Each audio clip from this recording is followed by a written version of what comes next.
اب ہم بات کریں گے کہ آج پیپلز پارٹی کی جانب سے ایک 19 نکاتی ایجنڈا پیش کیا گیا ہے اور خط لکھا گیا ہے مسلم لیگ نون کے قائد میاں نواز شریف کو۔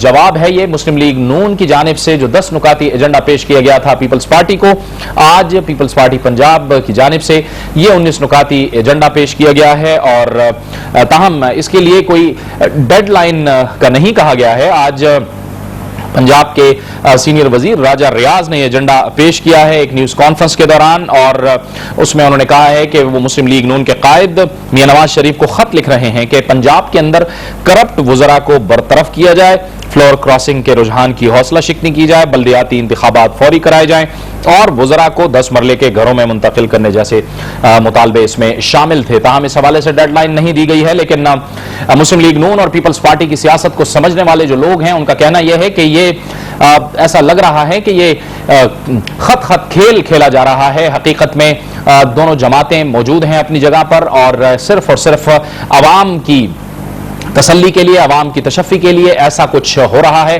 دونوں جماعتیں اپنی جگہ پر موجود ہیں اور دونوں جماعتوں کو ایک دوسرے کی حمایت حاصل ہے، لیکن پبلک اپیئرنس کے لیے اس قسم کے خط کھیلے جا رہے ہیں اور ایک دوسرے کو ایجنڈے دیے جا رہے ہیں۔ یہاں پر سوال یہ پیدا ہوتا ہے کہ عوام کے مسائل کون حل کرے گا، عوام کے مسائل کون حل کرے گا اور ان مسائل کی جانب توجہ کون دے گا۔ ان معاملات پر بات کرنے کے لیے ہمیں جوائن کیا ہے جماعت اسلامی کے امیر جناب سید منور حسن نے۔ بہت بہت شکریہ منور حسن صاحب۔ آپ نے دیکھا کہ ایجنڈے تو دیے جا رہے ہیں لیکن اصل مسئلہ یہ ہے کہ بہتری ہونی چاہیے۔ آپ کو لگ رہا ہے کوئی بہتری آنے کی امید ہے؟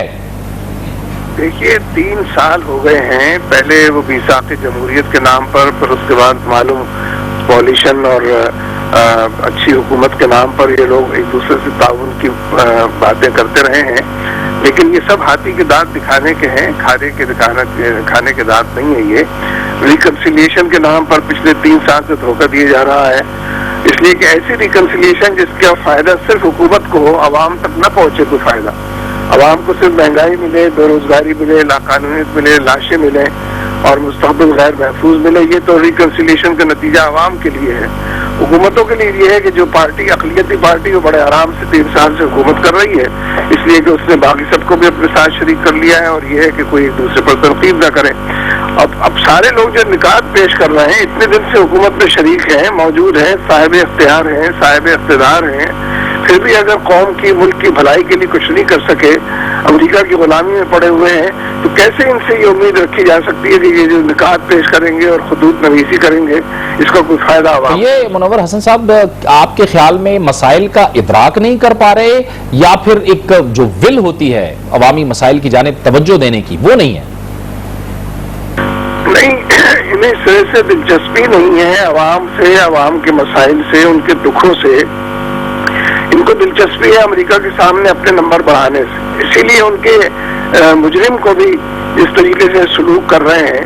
اس کو تو 186 سال کی سزا بھی دی جائے تو کم ہے عافیہ کی 86 سال کی سزا کے مقابلے میں۔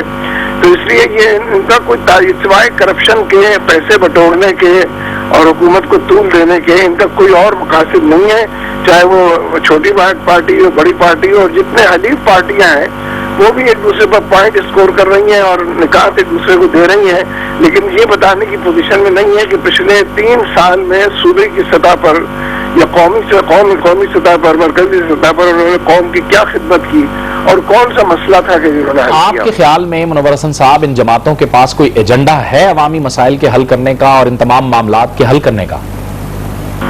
ان کا ایجنڈا صرف اپنی دولت سمیٹنے کا، کرپشن کرنے کا، اپنے اختیارات کے نتیجے میں بیرون ملک دولت جمع کرنے کا، یہ ایجنڈا ان کا ہے اور یہ اس پر تک پھول رہے ہیں وہ۔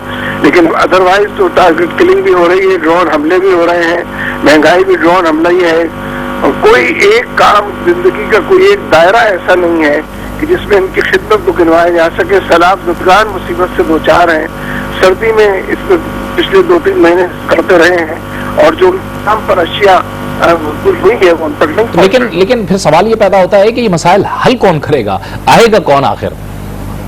یہ تو بہرحال نہیں کریں گے، اور 3 سال میں نہیں کیے ہیں، آئندہ اگر 2 سال اور بھی ملیں گے تو بھی نہیں کریں گے. ان سے امیدیں رکھنا تو بتوں سے تجھ کو امید، خدا سے نا امیدی کے مترادف ہے. بتوں سے امیدیں رکھنے والے ان سے امیدیں بھی رکھ سکتے ہیں کہ یہ بھی بت کی محدود اور مٹی کے محدود زیادہ کچھ نہیں ہے. لیکن یہ حقیقت ہے کہ عوام کو اٹھنا پڑے گا اور احتساب کرنا پڑے گا اور بڑے پیمانے پر بیداری کی لہر کا ساتھ دینا پڑے گا، بجائے اس کے کہ 30 سال مصر میں انتظار کیا جائے اور 25 سال تیونس میں انتظار کیا جائے. یہ انتظار کرنے کے بجائے بہت پہلے لوگوں کو اٹھنا پڑے گا اور اس کے نتیجے میں حالات، اور یہ طے کرنا پڑے گا کہ جنہوں نے ان کے دکھوں میں اضافہ کیا ہے ان کو آئندہ ووٹ نہیں دیں گے. بہت بہت شکریہ منور حسن صاحب. عوام کو اٹھنا پڑے گا اور ان کا احتساب کرنا ہوگا. سید منور حسن امیر جماعت اسلامی ہم سے گفتگو کر رہے تھے.